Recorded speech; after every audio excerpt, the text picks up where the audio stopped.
The floodwaters rose like liquid obsidian across the crystalline plains of Drakkar Prime, swallowing everything in their path. Lisa stood at the edge of her mountain cave, her scales shimmering emerald and gold in the dying light of the triple suns.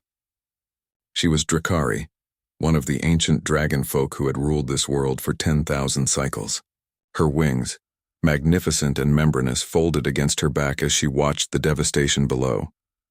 The floods came every century, a punishment from the volcanic heart of their world. But this time something was different. This time the waters carried debris. From the fallen sky metal, wreckage from one of those fragile, alien vessels that occasionally dared to traverse Drakkari space. Lisa's keen eyes spotted movement among the rushing torrents, a figure small and pathetic, clinging to a piece of twisted metal. The creature was pale-skinned, lacking scales or natural armor. It fought against the current with a desperation that stirred, something unexpected in Lisa's ancient heart, against every instinct of her people who considered other species beneath notice. Lisa spread her wings and dove the human, for that's what he was. Though Lisa didn't know it yet, felt her talons grip his shoulders. Leo's consciousness flickered as he was lifted from certain death, carried through the poisonous atmosphere that his failing suit could no longer protect him from. His last thought before darkness took him was wonder at the creature that held him, magnificent, terrible, and impossibly real. When Leo woke, he was in a cave carved from volcanic glass. Bioluminescent fungi provided soft blue light, and the air, miraculously, was breathable. His suit's computer confirmed it. Somehow this pocket of atmosphere was oxygen-rich, almost Earth-normal. A small miracle in a hostile world. "You live," a voice said, musical and strange, speaking in harmonic frequencies his translator struggled to interpret. Unexpected. "Your kind is fragile." Leo turned to see her properly for the first time. Lisa stood nearly 8 feet tall, her body a perfect fusion of humanoid grace and draconic power. Scales covered her skin in geometric patterns that seemed to shift in the fungal light. Her eyes were golden, with vertical pupils that fixed on him with unsettling intelligence. "Thank you," Leo managed, his voice hoarse. "You saved my life." Lisa tilted her head, an alien gesture that somehow conveyed curiosity. "Why do your people come here? Drakkar Prime is not for softskins. The air burns. The water drowns. The ground quakes."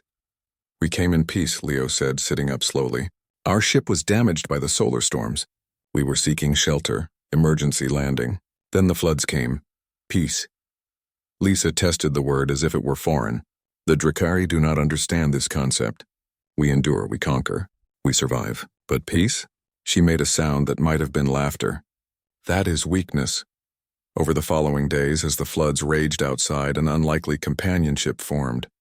Leo taught Lisa about humanity, about Earth, a world where water fell gently from the sky, where multiple species shared a single planet, where beings worked together rather than in isolation.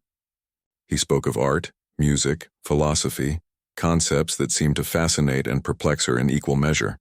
Lisa, in turn, showed Leo the pride of the Drakkari. She demonstrated her fire breath, melting stone to show her power. She spoke of their history. 10 millennia of solitary greatness, each Drakkari living in isolation, meeting only to mate or to battle. It was the way of her people, strong, individual, eternal. "But doesn't it get lonely?" Leo asked one evening, as they shared a meal of nutrient paste from his emergency supplies and some kind of crystalline fruit Lisa had gathered. The question seemed to strike something deep within her. "Lonely," she repeated. "We have no word for this in Drakkari." But her eyes suggested she understood perfectly. Leo pulled out his data pad, one of the few possessions that survived the crash. He showed her images of Earth cities, of millions of humans living together. He played her music, Beethoven's Ninth Symphony. Lisa watched the holographic orchestra with an expression Leo couldn't quite read. "So many," she whispered. "All those soft skins working as one, creating a beauty." Her voice held something that might have been longing. "It's not weakness," Leo said gently. "It's our strength. Alone, humans are fragile. Together, we've touched the stars." The floods began to recede on the 7th day. Lisa flew down to the valleys, carrying Leo safely in her grip. They found the wreckage of his ship, but more importantly, they found survivors. 15 humans sheltering in a sealed cargo bay, alive against all odds. The reunion was emotional, But Lisa stood apart. Watching, she saw how the humans embraced, how they wept, how they immediately began working together to assess their situation and plan their survival. Each individual was weak, yes, but together. Lisa, Leo called to her, we're going to try to repair the emergency beacon. But we'll need help. The power coupling is in a flooded chamber filled with acid water. None of us can survive it, but you... He paused. I know I'm asking a lot. You don't owe us anything. Lisa looked at these fragile creatures, survivors of impossible odds. She thought of 7 days of conversation, of music and laughter and ideas that challenged everything she knew about strength and purpose. I will help, she said. The repair took 3 days. Lisa dove repeatedly into the acidic waters, following Leo's instructions to reconnect systems her people had never built. The other humans treated her with respect, even awe, but also with an easy familiarity that bewildered her. They asked her questions. They shared their food. They thanked her. On the 3rd evening, as they finally activated the beacon, something unprecedented happened. Other Drakari appeared, drawn by curiosity about the alien presence.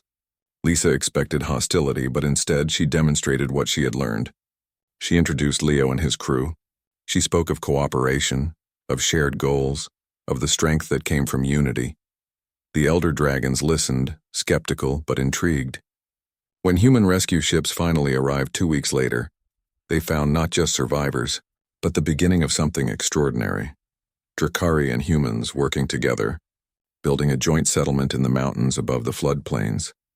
Lisa stood with Leo, watching as the first permanent structures took shape, buildings designed by human engineers and constructed with Drakari strength, merging 2 visions of what life could be. You brought more than yourself when I pulled you from those waters, Lisa said quietly. You brought possibility, Leo smiled. We both did. You gave shelter to a stranger. That was the real beginning. The floods would come again in 100 years, but when they did, they would find not isolated caves but thriving cities. Not lone dragons, but communities. Not an ending, but a new chapter in the story of 2 species who learned that survival, true survival, meant more than merely enduring. It meant living together.